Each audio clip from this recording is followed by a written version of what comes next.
హంపి అనగానే మనకు వెంటనే గుర్తొచ్చేది రాతి రథం లేదా విశాలమైన శిథిలమైన కోటలు కదా.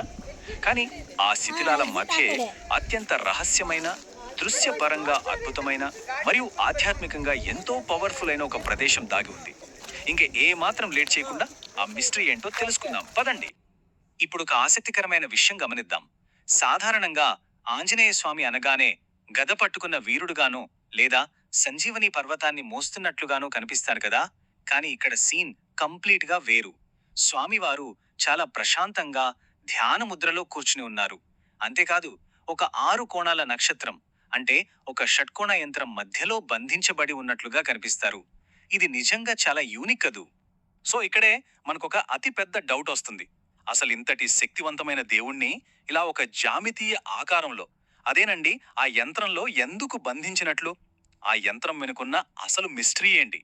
ఈ ఒక్క ప్రశ్న మనల్ని హంపి చరిత్రలోనే ఒక అద్భుతమైన, ఉత్కంఠభరితమైన పురాణ గాథలోకి తీసుకువెళ్తుంది. మొదటి భాగం యంత్రం యొక్క రహస్యం మరియు 12 కోతుల పురాణ గాథ. ఈ అద్భుతమైన విగ్రహం వెనుక ఉన్న చారిత్రక, పౌరాణిక నేపథ్యం ఏమిటో ఇప్పుడు చూద్దాం.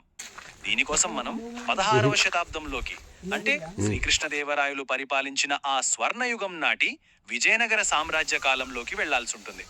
అది 16వ శతాబ్దం. తుంగభద్రా నదీ తీరంలో ఒక కొండపైన శ్రీ వ్యాసతీర్థులు అనే గొప్ప మాధ్వ సన్యాసి ధ్యానం చేస్తుండేవారు. ఆయనకు ధ్యానంలో పదే పదే హనుమంతుని రూపం కనిపించేదట. ఒకరోజు రాత్రి కలలో సాక్షాత్తు శ్రీ మధ్వాచార్యులు కనిపించి ఆ రూపం మళ్లీ కనిపించగానే అక్కడే ఒక విగ్రహాన్ని ప్రతిష్ఠించమని ఆదేశించారు. ఇంకేముంది, మరుసటి రోజు ఉదయాన్నే వ్యాసతీర్థులు ఒక బండపైన బొగ్గుతో హనుమంతుని చిత్రం గీశారు. కానీ ఇక్కడే ఒక మ్యాజిక్ జరిగింది. ఆ గీసిన చిత్రం ఒక నిజమైన కోతిలా మారి ఆ బండలోంచి బయటకు దూకి మాయమైపోయింది. నమ్మశక్యంగా లేదు కదా. కానీ ఇలా 1 కాదు, 2 కాదు, ఏకంగా 12 సార్లు జరిగిందట.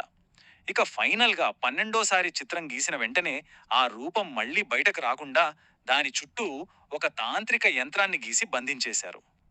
అదన్నమాట కథ. ఈ ఎక్సైటింగ్ స్టోరీ వల్లనే ఈ దేవాలయానికి ఆ విశిష్టమైన పేరొచ్చింది, యంత్రోద్ధారక. ఈ పదాన్ని గమనిస్తే యంత్రం చేత బంధించబడిన లేదా యంత్రం నుండి ఉద్ధరించబడిన ఆంజనేయుడు అని అర్థం వస్తుంది. ఇందాక మనం అనుకున్న ఆ మిస్టరీకి పర్ఫెక్ట్ సమాధానం ఇదే.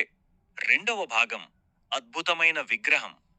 కథ నుంచి బయటకు వచ్చి భౌతికంగా అసలు ఈ విగ్రహం ఎలా ఉంటుంది, దాని వెనుకున్న స్పిరిచువల్ పవర్ ఏంటి అనేది ఇప్పుడు తెలుసుకుందాం. ఈ విగ్రహం చాలా ప్రత్యేకమని చెప్పాలి. స్వామివారు ఎంతో ప్రశాంతంగా యోగ భంగిమలో, అంటే ధ్యాన ముద్రలో కూర్చునుంటారు. చుట్టూ రక్షణాత్మకమైన ఒక షట్కోణ యంత్రం స్పష్టంగా చెక్కబడి ఉంటుంది. ఈ ముద్ర మరియు ఆ యంత్రం, ఈ రెండింటి కాంబినేషన్ వల్ల మంత్రశాస్త్రంలో, తాంత్రిక సంప్రదాయాలలో ఈ విగ్రహం అత్యంత శక్తివంతమైనదిగా పరిగణించబడుతోంది. ఇది జస్ట్ ఒక శిల్పం కాదు సుమా, అపారమైన పాజిటివ్ ఎనర్జీని స్టోర్ చేసుకున్న ఒక అద్భుతమైన ఆధ్యాత్మిక యంత్రం. ఒకసారి ఈ నంబర్ చూడండి, 732. ఈ సంఖ్య వెనుక చాలా పెద్ద ఇంపార్టెన్స్ ఉంది. శ్రీ వ్యాసతీర్థులు తమ జీవిత కాలంలో ఏకంగా 732 హనుమాన్ విగ్రహాలను ప్రతిష్ఠించారట. కానీ వాటన్నింటిలో కల్లా అత్యంత ముఖ్యమైనది, ప్రప్రథమమైనది ఈ యంత్రోద్ధారక ఆంజనేయ స్వామి విగ్రహమే. దీన్ని బట్టి ఆ ప్రదేశానికున్న పవర్ ఎలాంటిదో మనం ఈజీగా అర్థం చేసుకోవచ్చు.